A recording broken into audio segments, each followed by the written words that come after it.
E aí galera, tudo bem com vocês? Vamos aí para mais um giro de notícias sobre o Cruzeiro com questões importantes que têm movimentado o ambiente do nosso clube nos últimos dias. Meu nome é Emerson Araújo, esse é o canal 6x1 e desde o início eu peço para você deixar o like no vídeo, se inscrever no canal caso ainda não seja inscrito e usar os comentários para deixar a sua opinião sobre cada um dos assuntos, que serão vários. Começando com Abel Braga, né? É o nosso novo treinador, foi confirmado na sexta-feira, nesse sábado já chegou a BH, se apresentou, deu entrevista coletiva e já está comandando o primeiro treinamento aí como técnico do Cruzeiro. Se o clube conseguir inscrevê-lo no bid na segunda-feira, na própria segunda ele já comanda o time à noite contra o Goiás pelo Campeonato Brasileiro. O que chama atenção no contrato do Abel é que vai até o final de 2020 e não tem multa rescisória, o que é uma via de mão dupla, né? O treinador se sente livre para sair do clube caso não esteja satisfeito com alguma coisa e o clube também se sente à vontade para mandá-lo embora no momento que achar que as coisas não estão funcionando. Mas no momento do Cruzeiro eu acho que isso é até positivo. Na coletiva de apresentação o técnico pediu o apoio da torcida, falou que tinha uma certa dívida de gratidão com o Cruzeiro pela passagem lá no início dos anos 80, né? E que pretende pagar essa dívida não apenas com gratidão, mas com resultados. Falou que tem muita confiança que vamos sair dessa, que sabe da qualidade individual dos atletas. E vamos lá, o que a gente quer realmente é resultado e vamos torcer para que o Abel consiga trazer aí essas vitórias que a gente precisa para se livrar da queda. Como o treinador fez bons trabalhos na década passada, até o início dessa década, ali 2012, 2013, foi campeão brasileiro com o Fluminense, ganhou Libertadores com o Inter. Enfim, o Abel Braga é um técnico que tem sim méritos para ter chegado até aqui, tem uma carreira consistente, campeão em alguns lugares, não vem de bons trabalhos recentes, a gente deve considerar isso sim, mas por mais que algumas pessoas não gostem do nome, a gente tem que entender que o mercado não oferecia grandes coisas, as outras opções também não eram unanimidade, e a partir do momento que o Abel é o nosso treinador, o mesmo respaldo que a gente deu para Mano Menezes e deu para Rogério Ceni,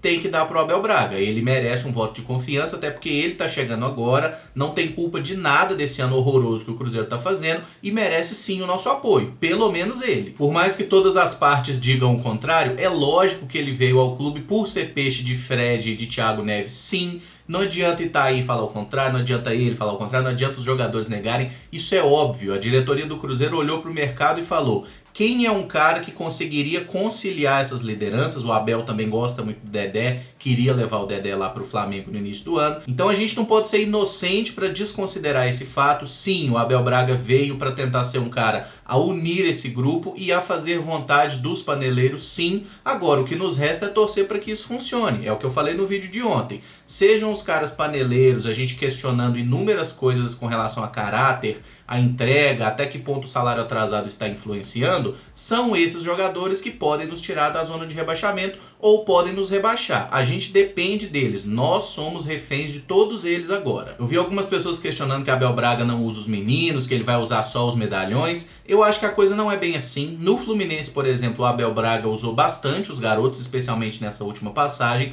Então eu acho que sim, pode ser que ele dê chance aos meninos. A gente tem garotos aí que fizeram por merecer uma sequência no time. E eu não acho que o Abel vai só escalar os velhos e deixar os garotos de fora. Eu acho que ele vai saber balancear essa questão, porque, gente, o Abel Braga é um cara extremamente boa praça, ele é gente boa, ele lida bem com os caras, ele não ganha o grupo de jogadores à toa, ele é de fato um cara que costuma ser uma presença muito agradável, os caras gostam de trabalhar com ele, ele não é simplesmente um cara que faz todas as vontades dos jogadores, não, mas ele é um cara que sabe se impor e para lidar com o grupo, o Abel Braga é sim um cara muito bom. A questão é, os métodos de trabalho, os treinamentos dele, isso aí ele não vai trazer nada de novo. Realmente é muito improvável que o time do Cruzeiro passe a jogar um grande futebol a partir de agora, mas tudo se resolve com os atletas, né? O técnico pode ter os melhores métodos do mundo. Se o jogador não quiser fazer aquilo que o técnico está passando, acontece o que está acontecendo agora. O Cruzeiro aí na zona de rebaixamento jogando um péssimo futebol. Então vamos torcer para que os caras comprem a ideia do Abel e eles juntos consigam nos tirar dessa situação.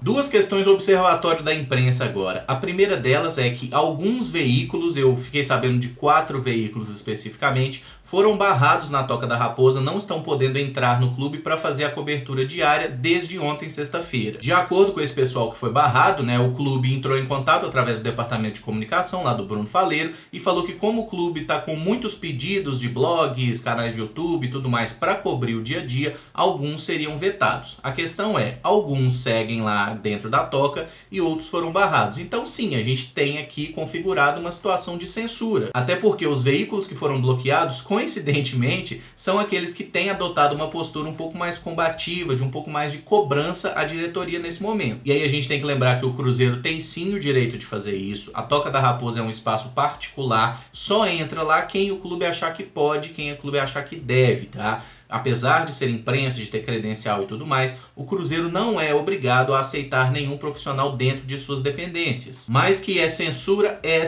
sim, não há como negar. Isso não impacta em nada o meu conteúdo, tá? Mas eu achei importante dar luz para esse fato, porque não é a primeira vez que o Cruzeiro tem medidas impopulares de censura, especialmente com relação à imprensa e a torcedores. Então é importante trazer a informação, até porque se não fosse a ação da imprensa, a gente não saberia de muita coisa absurda que aconteceu no Cruzeiro nos últimos anos, né? Especialmente por parte da atual diretoria. E o outro caso que eu gostaria de comentar é a respeito do Samuel Venâncio, né? Que é o setorista do Cruzeiro na Rádio Itatiaia e que tem sido bastante hostilizado aí nas redes sociais desde a entrevista coletiva do Itair Machado concedida ontem, em que ficou meio implícito ou meio explícito até que o Itair Machado e o Samuel têm uma relação próxima. Provavelmente o Itair é a fonte do Samuel, não é à toa que ele adianta as escalações antes e está sempre muito bem informado sobre os bastidores do clube. A torcida não perdoou, está cobrando muito, né, essa associação entre o Samuel Venâncio e o Itair, e eu vou tentar apresentar para vocês uma outra visão do caso para que a gente não tente ser tão taxativo. Eu entendo quem tá puto com o Samuel Venâncio, inclusive no primeiro momento foi a minha reação também.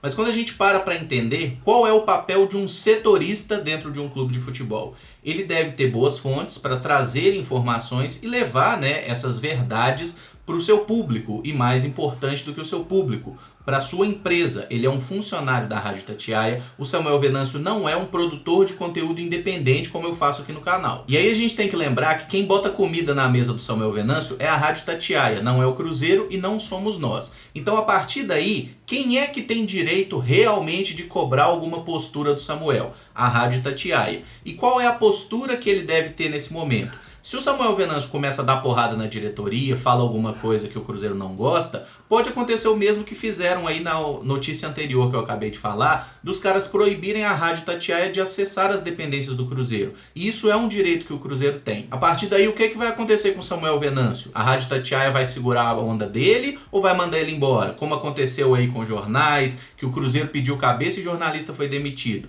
Então a gente tem que entender um pouco mais como a coisa funciona, porque o cara ele não faz o que ele quer. Quando você não é independente, você tem que prestar conta a alguém. No caso dele, é principalmente a rádio que paga o salário dele. Eu entendo a decepção de alguns, né? Porque aparentemente o Samuel Venâncio é cruzeirense, mas a gente tem que pensar por esse prisma. Ele não pode fazer o que ele quer. Ele pode achar que o Itair Machado tenha roubado o clube, ele pode achar tudo quanto é tipo de absurdo, mas ele tem que manter uma postura profissional e lembrar quem é que paga o salário dele. E só para deixar bem claro, eu não conheço o Samuel Venâncio, nunca estive com ele, nunca conversei com ele nem em rede social, tá? Mas eu tô falando isso só para que vocês pensem um pouco nessa questão de que não é simplesmente qualquer pessoa pode falar o que quiser. Tem até um papo aí, né, de que ou o Itair Machado é padrinho de casamento do João Vitor Xavier, ou o contrário, tem um negócio assim. E sim, tem muito rabo preso nessa história, a gente sabe que não existe santo nem no meio do futebol e muito menos no jornalismo. Agora, nesse caso especificamente do Samuel Venâncio, eu acho que tem muito mais coisa envolvida do que a mera opinião de alguém,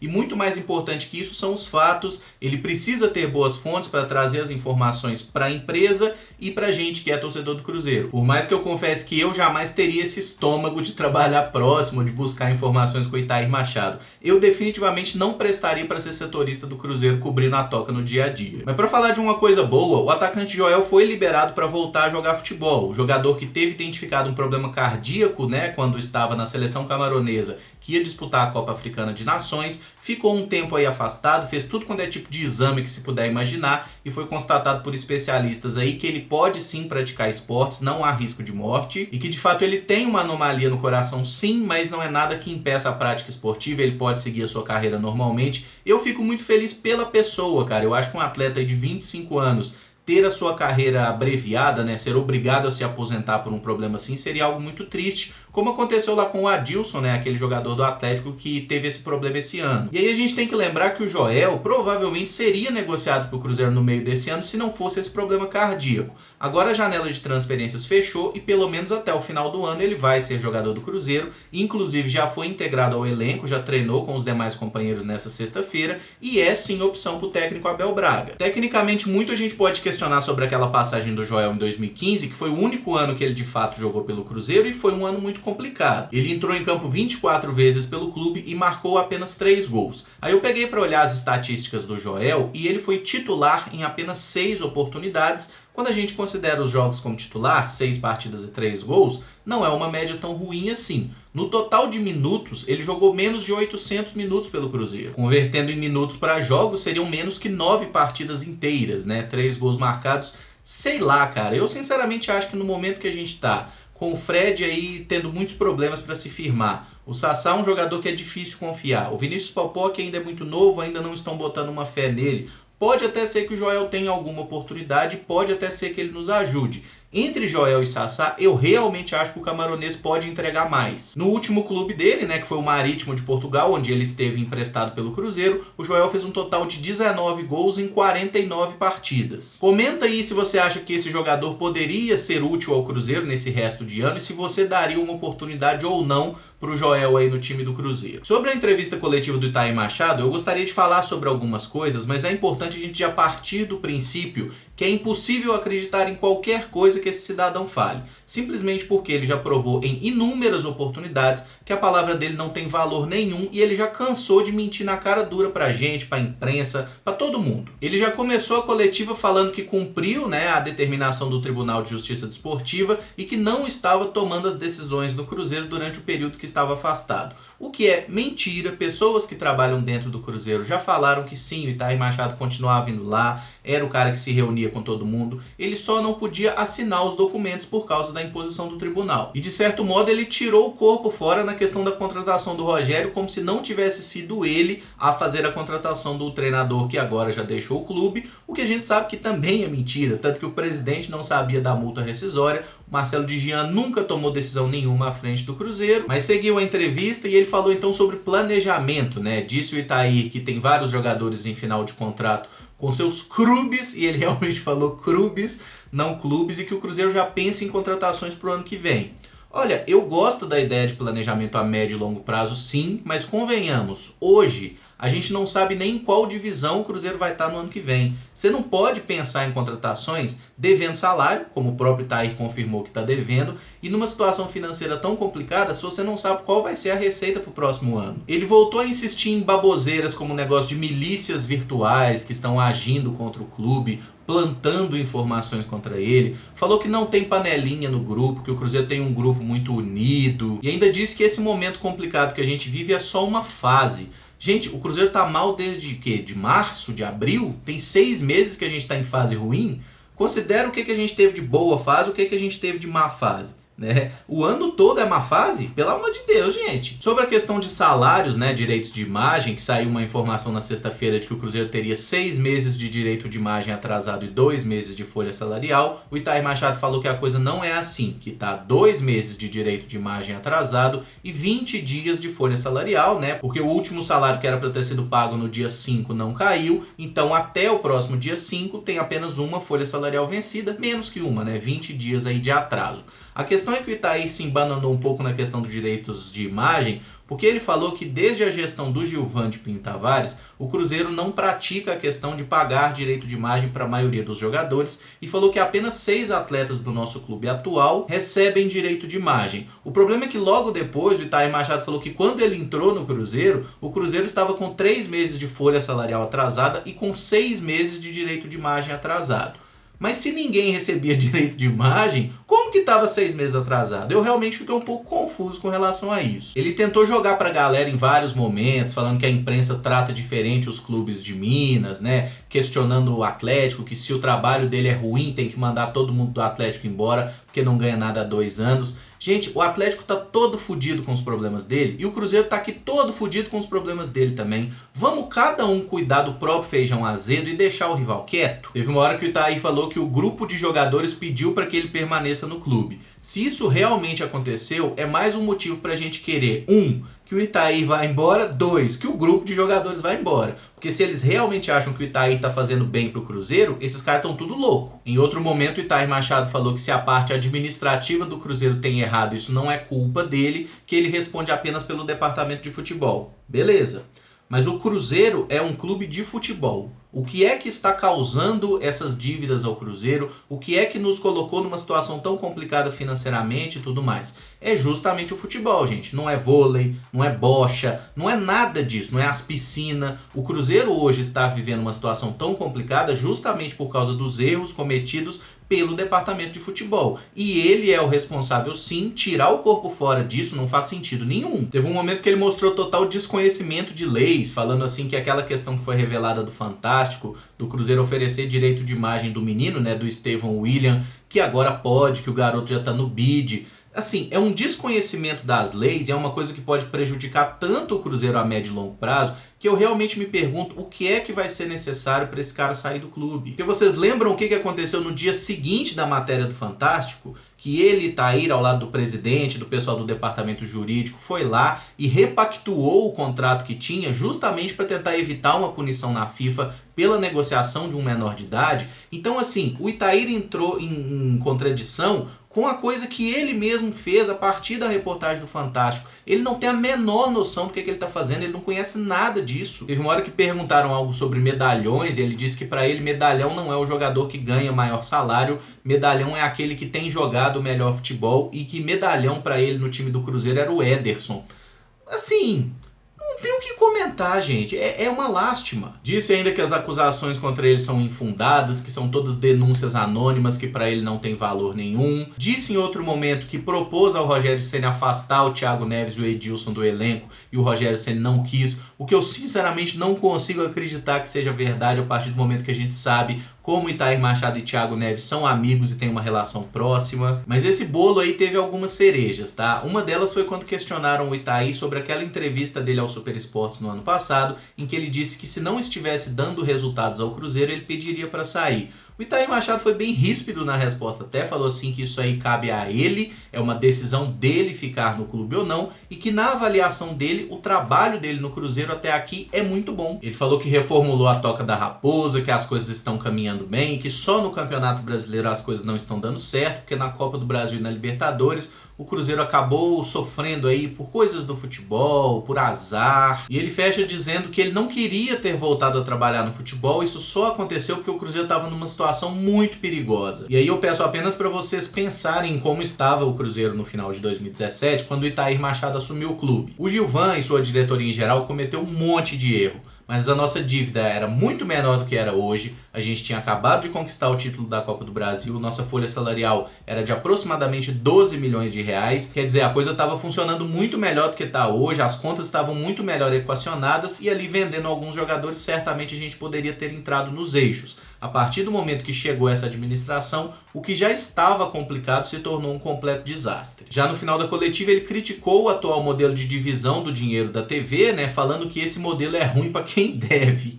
Ô, gente, qualquer modelo financeiro vai ser ruim para quem deve, né? E esse modelo 40% dividido igualmente, 30% por número de jogos transmitidos e outros 30% de acordo com a posição do time no campeonato, é um modelo que é aplicado, por exemplo, na Premier League, no campeonato inglês, é o modelo mais justo e igualitário que a gente tem hoje. A gente pode até questionar questões do pay-per-view, que é aplicado aqui no futebol brasileiro, que permite um ganho muito grande a Flamengo e Corinthians, e isso eu acho que tem que ser mudado. Mas o modelo de TV aberta, ele é perfeito, ele foi colocado aqui porque ele funciona, não é isso que tem que mudar. E aí tem outro detalhe, essa questão não foi revelada em cima da hora. A Globo não resolveu mudar as regras do dia para a noite. Desde o ano passado já se sabia que esse modelo seria aplicado. Agora, se o clube não consegue trabalhar bem com a previsão de receitas e fazer um planejamento para toda a temporada, aí a culpa é do próprio clube. A minha conclusão a respeito de tudo que o Itair Machado falou, e eu até recomendo para quem tiver estômago que assista, é que esse cara não tem a menor capacitação, não tem como confiar em nada do que ele diz. Simplesmente qualquer palavra que saia da boca do Itaí, a gente olha e fala assim, tá, mas será que vale a pena eu acreditar nisso? Eu, sinceramente, não acredito. Para mim, o Itamir Machado hoje ele personifica tudo de ruim que existe, né, nos cartolas de futebol, e infelizmente é esse tipo de gente que está dominando o cenário do Cruzeiro. Eu torço muito para que a gente consiga ter aí uma mudança no clube. Acho muito difícil que ele saia, assim como Wagner Pires, antes do final do mandato,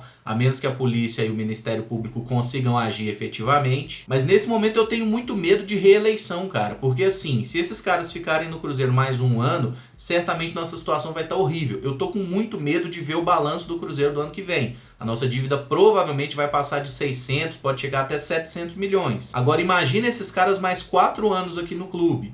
Sim, será que vai existir Cruzeiro depois deles? Eu realmente tenho dúvida. A respeito do Dedé, o zagueiro fez um pronunciamento à imprensa, não foi uma coletiva, ele sentou, falou e saiu fora, foi só um pronunciamento, e deu a versão dele para os fatos que acarretaram na saída do treinador Rogério Ceni, do que aconteceu lá no vestiário do Castelão na quinta. O Dedé afirmou que não questionou o treinador, apenas pediu que ele não tirasse do grupo, não afastasse Thiago Neves, Sassá e Edilson, porque são atletas importantes no grupo de jogadores do Cruzeiro, e ele entendia que o clube precisava de todo mundo junto para sair dessa situação difícil, e disse até que teria cobrado profissionalismo do Thiago Neves nessa mesma roda. Aí o Rogério Ceni ficou puto, juntou as coisas dele, virou as costas e saiu fora. O Dedé deu a versão dele, o Rogério Ceni não se manifestou sobre isso abertamente, acabou a história. O Rogério não é mais o treinador do Cruzeiro, a gente vai ter que se virar com quem está aqui. Agora vamos entender uma coisa, existe uma hierarquia. Tomar a decisão sobre quem estará ou não no elenco, sobre quem joga ou não, é uma coisa do treinador. Esse não é o papel dos jogadores. Quando um atleta se sente no direito de dar opinião sobre isso, ou é porque o treinador deu essa abertura, aparentemente não foi o caso, ou é porque o cara está sim querendo confrontar o treinador. Se ele quisesse apenas falar com o Rogério, ele poderia muito bem ter conversado sobre isso à parte, separadamente. Fazer isso no meio do grupo é uma forma sim de confrontar uma decisão do técnico. E é óbvio que o Rogério Ceni não é santo, todo mundo sempre soube que ele é um cara de personalidade forte, chato pra caralho e que ele é temperamental sim. Agora vamos entender uma coisa. Nenhum técnico aceita qualquer interferência na sua escalação. Se aceita, é um banana. Um presidente não tem o direito de interferir numa escolha de um técnico, falar o que ele deve fazer ou não, tá? Um jogador muito menos. Então a gente tem que entender que a história não tem santo, mas agora já aconteceu, já passou, é vida pra frente. Ah, Emerson, mas e aí, você acredita no que o Dedé falou? Acreditar ou não nas palavras de um atleta, de um treinador ou de qualquer um, é uma coisa que vai caber a cada um, tá? Quem ainda não viu, o pronunciamento do Dedé está disponível no canal de YouTube do Cruzeiro, vai lá dar uma conferida e tira a sua conclusão. Para mim, confiança é uma coisa que a partir do momento que se perdeu, não volta mais. Agora, a única coisa que eu tenho certeza é que tá todo mundo de saco cheio de discurso, de explicação, de pedido de desculpa. A gente tá querendo ver o Cruzeiro jogar futebol. É hora de menos blá blá blá e mais futebol. Joga bola, ganha as partidas, nos salva do rebaixamento. A única coisa que a gente quer dos jogadores é isso. Eu não quero jogador vestindo camisa do Cruzeiro falando que ama o clube. Eu não quero jogador batendo palma pra torcida. Eu não quero porra nenhuma de jogador. Eu quero que ele jogue bola e ganhe os jogos pro Cruzeiro. Só isso. A resposta tem que ser dada a partir do jogo contra o Goiás. Não quer cobrança? Ganha o jogo. Quer ter ambiente bom? Vence a partida. Tira o Cruzeiro da situação difícil, garante logo aí 50 pontos no campeonato, que eu tenho certeza que a coisa vai melhorar, que é um absurdo. Ninguém vai estar questionando jogador nenhum. Agora só um parêntese sobre Rogério Ceni. É óbvio que ele cometeu erros e hoje Rogério Ceni não é um técnico de topo do futebol brasileiro. Ele não é dos melhores, ele tem muita coisa para aprender. Agora, a partir do momento que ele vestiu a camisa do Cruzeiro, ele teve caráter, ele teve vergonha na cara, ele tentou fazer alguma coisa para nos tirar dessa situação. A gente está num momento tão complicado da nossa história que a única coisa que a gente pediu foi isso, comprometimento. E isso ele entregou. Ele viu que as coisas não estavam funcionando, tentou chacoalhar as coisas, pensou que teria um respaldo da diretoria, o que não veio. Acabou sendo demitido. E aquela questão do Itamir Machado falar para ele pedir conta foi uma coisa ridícula, né? Quer dizer, o cara foi o último a chegar, é o único que está tentando fazer alguma coisa para melhorar o time do Cruzeiro e você quer que ele peça conta para abrir mão de multa rescisória? E a questão nem foi o dinheiro, né? Porque o próprio Rogério confirmou que ele sim se dispôs a trabalhar no Cruzeiro sem receber salário até o final do ano, até resolver esse problema, até livrar o time do rebaixamento, e mesmo assim a diretoria mandou ele embora. Então, para mim, o Rogério deixa o Cruzeiro como um cara que tentou fazer o seu melhor, que honrou a nossa camisa, mas não teve respaldo para isso, nem da diretoria, nem do grupo de jogadores. Espero que um dia ele volte ao Cruzeiro, no futuro, quando for um treinador mais experiente, que consiga lidar mais com esse tipo de coisa, e quando o Cruzeiro estiver numa situação melhor também na parte diretiva, que a gente não seja institucionalmente uma equipe em frangalhos como é hoje. Os erros que ele cometeu são nítidos, né? A insistência no David é o maior deles, não tem como a gente discutir ou defender por essa questão. Agora é uma pedra no assunto. Acabou a era Rogério Ceni e reitero, da mesma forma que nós demos apoio ao Mano, que demos apoio a Rogério, demos apoio a tantos outros treinadores, agora o momento é de apoio, de voto de confiança para o Abel Braga. O Cruzeiro precisa de vitórias, só isso que a gente precisa, a gente não está exigindo nada, nós não estamos querendo amor à camisa, não. A gente quer que vençam os jogos, que sejam profissionais e que cumpram aquilo que vocês sabem fazer. Cartola, treinador, jogador, tudo isso vai passar. Quem vai estar para sempre junto com o Cruzeiro somos nós torcedores, né? Os únicos que realmente amam o Cruzeiro Esporte Clube. Bom, galera, se gostou do vídeo, deixa o like, se inscreve no canal caso ainda não seja inscrito e usa os comentários para deixar a sua opinião sobre cada um dos assuntos que aqui abordamos. Amanhã, no início da tarde, entra o pré-jogo de Goiás e Cruzeiro que se enfrentam na segunda-feira à noite. Muito obrigado por acompanhar, um abraço e até o próximo vídeo. Valeu!